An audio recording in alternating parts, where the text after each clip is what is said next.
चलिए नमस्कार, स्वागत है एक बार फिर से आप सभी का। जैसे कि आप सभी को पता है कि धामी सरकार को 4 साल हो गए हैं। अगले साल चुनाव भी हैं। बहुत से ऐसे फैसले हैं जो नए आए हैं, जैसे कि मदरसा बोर्ड खत्म हो चुका है। उसके बाद लव जिहाद हो गया, थूक जिहाद हो गया, या फिर लैंड जिहाद हो गया। ऐसे बहुत से फैसले हैं। तो बजरंग दल के हमारे साथ सदस्य हैं विकास वर्मा जी।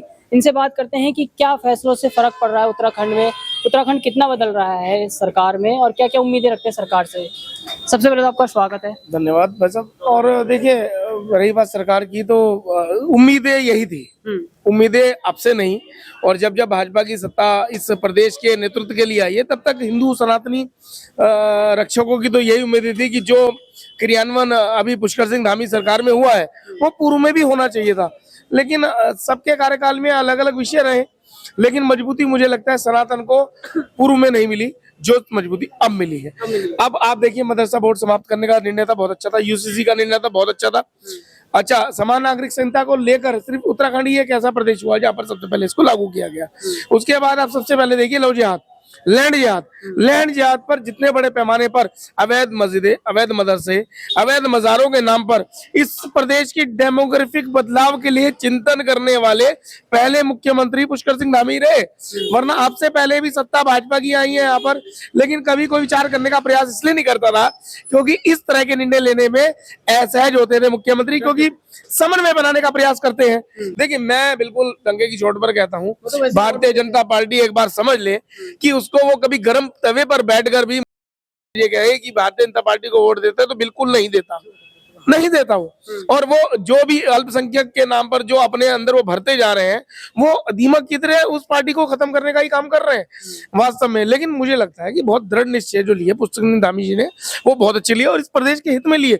और अब मुझे लगता है कि और बड़े पैमाने पर उनको गौरक्षा के काम को पकड़ना पड़ेगा, क्योंकि जिस प्रकार इस उत्तराखंड प्रदेश में गौ हत्या बहुत निर्मम तरीके से और लगातार हो रही है, वो एक महत्वपूर्ण काम उनके। आप तो रोज ही देखते होंगे, रोज ही टेम्पो पकड़े जाते हैं। बिल्कुल। लव जिहाद के केस रोज आते अभी हैं। तक क्या हुआ कि पूर्व में जितने भी अपराधी ऐसा कार्य करते थे, कहीं भी उत्तराखंड में तो सख्ती नहीं हुई, लेकिन उनके ऊपर सख्ती कहाँ हुई है? उत्तर प्रदेश में।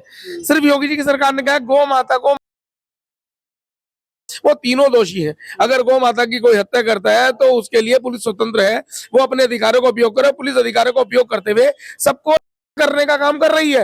अपराधी दोबारा अपराध करने से पहले विचार करते हैं। लेकिन हरिद्वार के अभी जो कप्तान बैठे हैं, उन्होंने शीघ्रता से कहा कि मुख्यमंत्री ने उनको निर्देशित किया है कि गौ हत्या पर सख्त रुख अपनाते हुए जितने भी गौ हत्यारे हैं उनके डोजियर तैयार हो। मुझे लगता है कि गौ हत्या के ऊपर और सख्त उन्हें कानून लाना चाहिए और इम्प्लीमेंट करते हुए जो गौ हत्यारे हैं उनके लिए सजा उस प्रकार की को जीवन में कभी भी इस प्रकार का कृत्य ना कर पाए। डेमोग्राफिक चेंज उत्तराखंड की बात करें तो चाहे धामी जी की हर चीज में एक चिंता का विषय है उत्तराखंड के लिए, चाहे पहाड़ हो या फिर प्लेन हो। देखिए, डेमोग्राफिक चेंज हो, 2000 से पहले रहने वाले इस उत्तराखंड देहरादून में या आसपास के क्षेत्रों में रहने वाले लोगों को अब आप पूछिए, जो पुराने लोग हैं, कि वास्तव में उत्तराखंड की स्थिति क्या है, तो वो डरते हैं। हर 1 किलोमीटर के दायरे में एक छोटा पाकिस्तान बन चुका है। वो कौन लोग हैं जो मिनटों में चौकी थानों का घेराव कर लेते हैं, चौकी थानों में आगजनी कर सकते हैं, जो हमारी छोटी छोटी मासूम 15-15 साल की बच्चियों को बहला फुसलाकर उनका शोषण कर रहे हैं। इस प्रकार के अपराधी तो कहां बसे हैं? नदी नाले खालों में। उन्हें बसाने का काम कौन कर रहे हैं?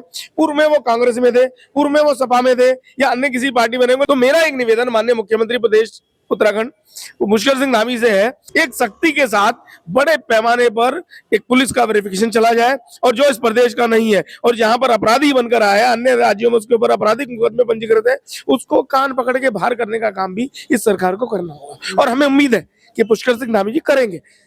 और मुझे लगता है कि पहली बार हुआ है उत्तराखंड के लिए बहुत सुखद कि प्रदेश मुख्यमंत्री पुष्कर सिंह धामी जी के कार्यकाल पूरा इस प्रदेश के लिए रहा। मुझे लगता है सनातनी उनके साथ है। और देखिए, हिंदूवादी संगठन जो भी है, कोई भी सत्ता हो, चाहे वो कांग्रेस की हो, सपा की हो, भाजपा की हो, या अन्य भी कोई भी हो, अगर वो हिंदू हित की बात करेगी तो हम लोग उसके सहयोग में खड़े हैं। लेकिन अभी वर्तमान में पुष्कर सिंह धामी जी हिंदू हित के काम कर रहे हैं, बात तो करी नहीं, काम भी कर रहे हैं। उन्होंने मोहम्मद दीपक के लिए बहुत अच्छा सबक उसको सिखाया कि इस प्रकार के मानसिक रूप से विकृत लोग इस प्रदेश में पनपने नहीं देंगे, जो अपनी राजनीति को बनाने के लिए, कुछ भी करने के लिए एक टीआरपी हासिल करते हैं, रातों रात में एक सेलिब्रिटी बन जाते हैं, और उनका सपोर्ट करता है एक पप्पू बाबा। मिस्टर राहुल गांधी, जो कहते हैं सनातन को गाली देने वाले हो, सनातन का अपमान करने वाले हो, हिंदुओं का अपमान करने वाले हो, वो सब उनको प्रिय है।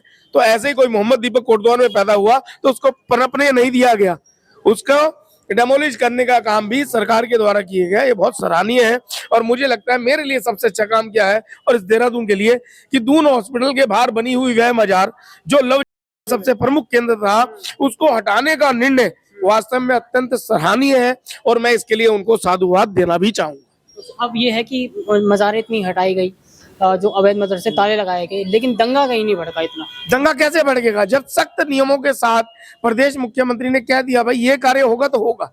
देखिए, लॉ एंड ऑर्डर मेंटेन का काम करने का काम पुलिस का होता है। अगर पुलिस को सख्त निर्णय देकर, योगी सरकार में भी तो यही हो रहा है, अगर पुष्कर सिंह धामी जी ये कर रहे हैं तो बहुत अच्छा कर रहे हैं। और मुझे लगता है इस प्रकार दंगा भड़काने का काम वो लोग क्यों करेंगे भाई। तो वैसे ही मजारों को नहीं मानता, वहां माथा फोड़ने का काम हिंदू समाज ही तो कर रहा है। आज भी मजारें अगर फल फूल रही हैं तो सिर्फ किसके कारण, हिंदुओं के कारण। क्योंकि हमने देखा ऋषिकेश में भी बहुत सारे ऐसे हैं घरों के अंदर, हिंदू घरों के अंदर मज़ार हैं। बिल्कुल, तो वो जो कहाँ से मतलब देखिए कौन वो हिंदू नहीं है। उन हिंदुओं को नाम के साथ वो छद्म वेशधारी हैं, जैसे ऑपरेशन कालनेमी भी पुष्कर सिंह धामी जी के कार्यकाल में शुरू किया गया, तो वो कालनेमी है, वो नाम से, छद्म नाम से बैठे हुए हैं। वैसे वो मतांतरित हो चुके हैं या तो वो चुके, तो ऐसे भी लोग चिन्हित किए जाए। और मुझे लगता है अब सबसे बड़ा काम जो मुख्यमंत्री प्रदेश पुष्कर सिंह धामी जी का है, और जब हम उन्हें सनातन रक्षक कहते हैं तो एक काम उनके भाग्य में सबसे बड़ा है जो वो अपने कार्यकाल में करें अभी।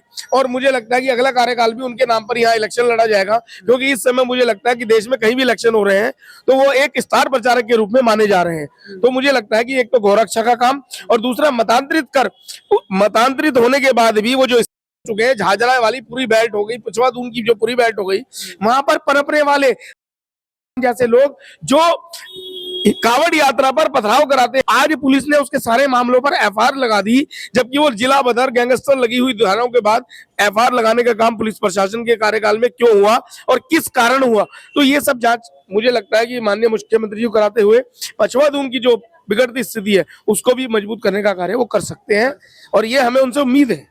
एक बड़ा फैसला आया है पिछले 1-2 महीने में, मदरसा बोर्ड साफ साफ कहा है कि जहां से आतंक की शिक्षा मिलती है उसको खत्म कर दिया। अब उत्तराखंड बोर्ड के उससे जाना जाएगा, जो किताबें होंगी जब उत्तराखंड सरकार की जो है, सीबीएसई की है, उत्तराखंड सरकार की, वो चलेगी। कितना देखिए आतंकवाद की एक पहचान पूरे विश्व में तय हो चुकी है कि कौन आतंकवादी है, उसको डेफिनेशन और बहुत बड़ी चाहिए नहीं।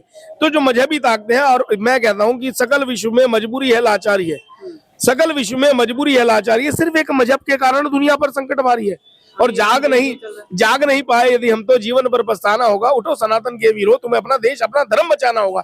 तो आज मुझे लगता है कि ये सबको तय करना होगा कि कौन लोग ताकते। आज सोशल मीडिया पे आप देखिएगा एक नैरेटिव वो चला रहे हैं, देखो जी तो कभी इस प्रकार का हिंसा की नहीं होता। अरे हिंसा के लिए जिम्मेदारी सिर्फ और सिर्फ इस भारत के अंदर तो आप ही तो पूरा विश्व अब उनको जान चुका है, चाहे वो बांग्लादेश मांगते हुए हिंसा हो, चाहे पाकिस्तान मांगते हुए हिंसा हो, चाहे कश्मीर के दौरान हिंसा हो, चाहे जितने भी दंगे इस देश के अंदर हो, चाहे नोआखाली हो, चाहे मोपला हो, बर्बर हिंसा के साथ हिंदुओं को मारा गया। गर्भस्थ शिशुओं को गर्भ के अंदर ही चीर दिया के बेट, ऐसे ऐसे हिंसक दमन इस भारत के अंदर हिंदुओं के ऊपर हुए, तो उनके लिए चिंता करने वाला कौन होगा? हिंदू ही तो हो सकता है।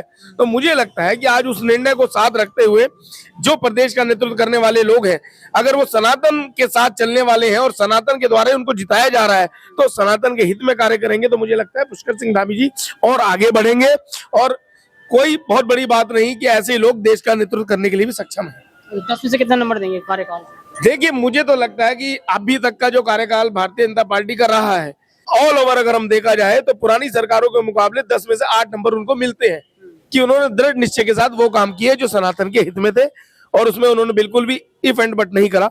लेकिन अभी 2 काम उनके खाते में शेष हैं जिसमें उन्हें पूरे 10 नंबर मिल सकते हैं। एक तो गौरक्षा का सबसे बड़ा संकल्प ले, दूसरा पछुआ दून में ऐसे व्यक्तित्व को बचाने का प्रयास प्रशासन कर रहा है, वो क्यों कर रहा है ये उन्हें चिंता करनी होगी कि ऐसे व्यक्ति को नेता बनाकर आप वहां के अपने राजनीतिक समीकरण साधने के लिए हिंदुओं को अपमानित करें, ये गलत है। तो उन्हें ये विचार करना ही होगा। कल 27 में चुनाव है अब अगले साल, तो कितना मजबूत है इस समय भारतीय जनता पार्टी और पुष्कर सिंह धामी जी वापस आ सकते हैं? मुझे लगता है इस प्रदेश के लिए निर्णायक अगर हम चेहरा कोई देखते हैं तो पुष्कर सिंह धामी जी के चेहरे पर अगर इस प्रदेश का इलेक्शन लड़ा जाता है तो मुझे लगता है कि जीत की आशा और अधिक बन सकती है।